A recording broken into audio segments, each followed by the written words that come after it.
9 സ്ഥലത്താണ് നമ്മൾ രാവിലെ സ്വീകരണം വെച്ചിരുന്നത്.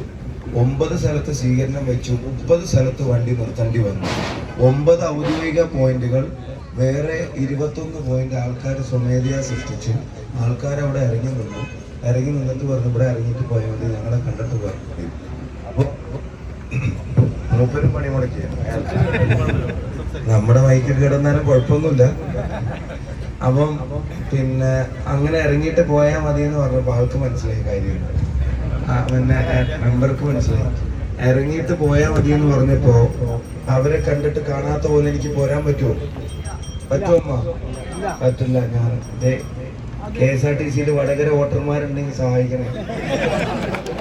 അപ്പം പിന്നെ 9 മണിക്ക് 9 പോയിന്റിൽ നിർത്തണം തീരുമാനിച്ചു. പക്ഷെ അതൊന്നും പറ്റിയില്ല. വഴിയിൽ ഒരുപാട് സ്ഥലത്ത് നിർത്തേണ്ടി വന്നു. ഒക്കെ നമ്മുടെ ആളുകളുടെ സ്നേഹം. ഈ സ്നേഹവും 7 മണിക്ക് എത്താന്ന് പറഞ്ഞിട്ടിപ്പോ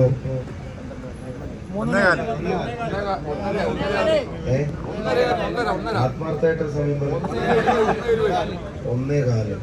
7 മണിക്ക് എത്താന്ന് പറഞ്ഞിട്ട് 1:15 എത്തിയിട്ടും ഇവിടുന്ന് തിരിഞ്ഞു പോവാതെ നിങ്ങൾ എല്ലാവരും ഇവിടെ ഇരിക്കുന്നുണ്ടെങ്കിൽ അതിലൊരു അർത്ഥമുണ്ട്. വേണ്ട, അതിന് 2 അർത്ഥമുണ്ട്. ആദ്യത്തെ അർത്ഥം ഈ തെരഞ്ഞെടുപ്പ് നമ്മൾ ജയിക്കും. രണ്ടാമത്തെ അർത്ഥം എന്ന് പറയുന്നത് ഒരു വ്യാജ പരാതി കൊണ്ടും വടകരയുടെ സ്നേഹം തകർക്കാൻ കഴിയില്ല. എനിക്ക് നേരിട്ട് ഇന്നത്തെ ദിവസം മനസ്സിലായി. പിന്നെ ഒരു കാര്യം, അവരെ കുറ്റം പറഞ്ഞിട്ടും കാര്യമില്ല. ആരാണെങ്കിലും പരാതി കൊടുത്തു പോകും. അതുപോലത്തെ സ്നേഹമാണ് നിങ്ങൾ എനിക്ക് സംശയമാണ്. അപ്പൊ നിങ്ങളുടെ മനസ്സിൽ എന്തെങ്കിലും ചാഞ്ചാട്ടം ഉണ്ടാക്കാൻ, മാറ്റം ഉണ്ടാക്കാൻ, എന്റെ മനസ്സറിവില്ലാത്തൊരു കാര്യത്തിന് എന്റെ പേര് വലിച്ചഴിച്ചിട്ട് പരാതി കൊടുക്കാൻ ഞാനും ഒരു കാര്യം തീരുമാനിച്ചു. ഞാൻ അതിന് നിയമ നടപടികൾ സ്വീകരിക്കാൻ ഞാനും തീരുമാനിച്ചു. അതങ്ങനെ സ്വീകരിക്കുന്നതിന് പിന്നിലെ കാര്യം വേറൊന്നുമല്ല. എനിക്ക് അങ്ങനെ ചെയ്ത് ശീലമില്ല. ഞാനിപ്പോ ഇവിടെ വരുമ്പോ ആരോ ചെറുപ്പക്കാർ മുദ്രാവാക്യം വിളിച്ചു, ഉമ്മൻചാണ്ടി നായകനെ പിന്നെ കൈ പിടിച്ചു വളർന്നു എന്നൊക്കെ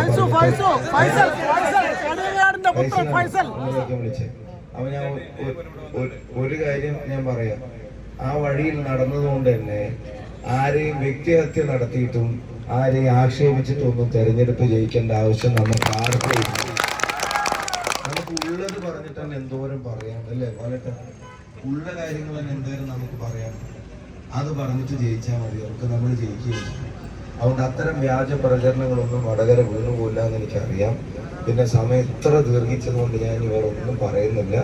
ഇത്ര വൈകിട്ട് ഇവിടെ കാത്തു നിന്നവരോട് ഞാൻ പറയുന്നു, ഞാനിതൊന്നും മറക്കില്ല.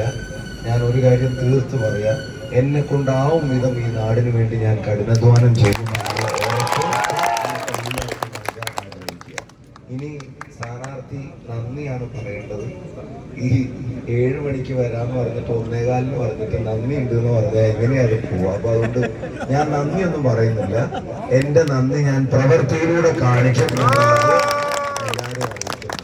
നിങ്ങൾ വലിയ മൈക്കൊക്കെ ഓണാക്കാൻ പറ്റാത്ത സമയത്ത് ഞാൻ എത്തിയതുകൊണ്ട് നമ്മൾ ബാറ്ററി മൈക്കിൽ സംസാരിക്കുന്നത്. ഇനിയുള്ള അവസരങ്ങൾ നമുക്ക് വലുത് തന്നെ ആക്കാം. നിങ്ങളുടെ എല്ലാവരുടെയും സ്നേഹം ഉണ്ടാവണം, കൂടെ ഉണ്ടാവണം. എല്ലാവരോടും ഒരു വാക്ക് എനിക്ക് വേണ്ടി പറയണം. ബന്ധത്തിൽ, കുടുംബത്തിൽ, പരിചയത്തിലേക്ക് എല്ലാരും വിളിച്ചിട്ടൊന്ന് പറയണം, ചെക്കനെ വോട്ട് ചെയ്യാൻ കേട്ടോ. പറയോ? അങ്ങനെ പറഞ്ഞതിന്റെ പേരിലോ, വോട്ട് ചോദിച്ചതിന്റെ പേരിലോ, വോട്ട് ചെയ്തതിന്റെ പേരിലോ നിങ്ങൾ ഒരാളുടെ മുന്നിലും തലമുനിച്ച് നിൽക്കേണ്ട ഒരു സാഹചര്യം ഞാൻ ഉണ്ടാക്കില്ല എന്ന് എല്ലാവരോടും പറയുന്നു. ഇനി ഒരു തീരുമാനം കൂടി ഉണ്ട്. 26-ാം തീയതി ഉച്ചയ്ക്ക് പോയി വോട്ട് ചെയ്യണം.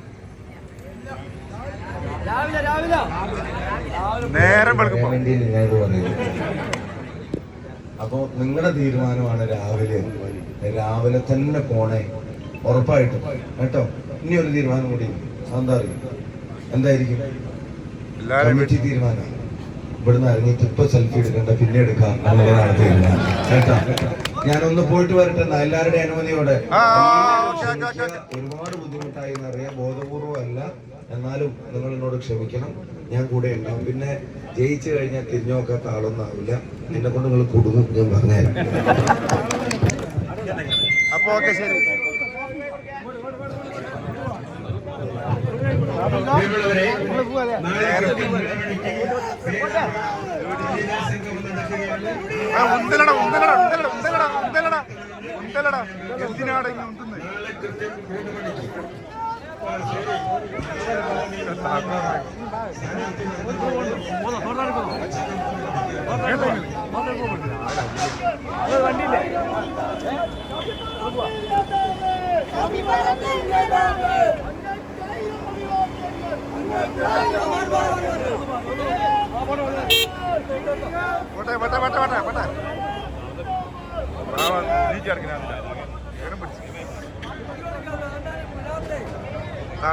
താളന്നു പോയി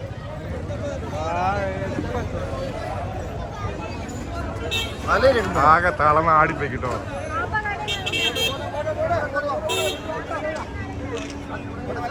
കാലോ